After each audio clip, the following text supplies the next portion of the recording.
Oh, ano na siya, 7 months na siya. Pa 8 months na siyang hindi na change oil. Tapos na siya. Ayan, yan.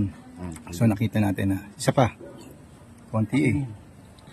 Manggagamot po kami ng langis. Ang Ayan. sasakyan ho kasi, Oo. wala problema sa sasakyan. Yan. Yan po.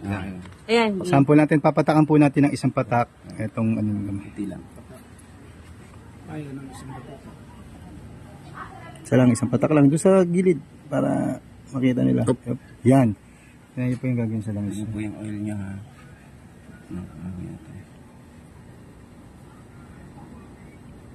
Yan. Yung oil ho na malapot, gagawin po ng oil natin. 5 to 10 times.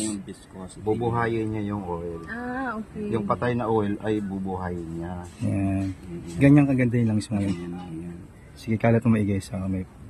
Parang nakita ko na yung sa Facebook. Oh, Ah, yun meron po. ho tayo sa Ako baka po yung nakikita nyo. Ah, ikaw ba yun? Ito yung malimit mag-demo. Yan. So ganyan po yung ginagawa ng oil natin. Papagandahin niya yung viscosity niya at tatanggalin niya yung lapot. Yung carbon. Gandahin niya yan. Oh. Dudurugin niya yung mga Ngayon, carbon. yung oil na medyo hindi magandang amoy, pagka naghalo ho yan sa engine, gumanda na yung viscosity niya. Tingnan po ninyo. Alam niyo na po, yan na po. Hindi na po makita. Hindi na siya mabaho. I-scrub mo yung kamay mo, kuya.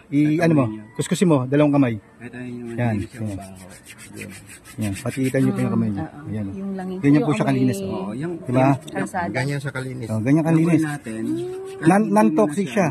Kahit hindi pa kailangan mo Plant-based sasabunin. oil. Ito sa atin hindi.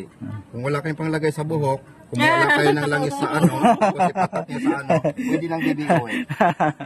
Ayan po, salamat po. Ayan po yung demo natin.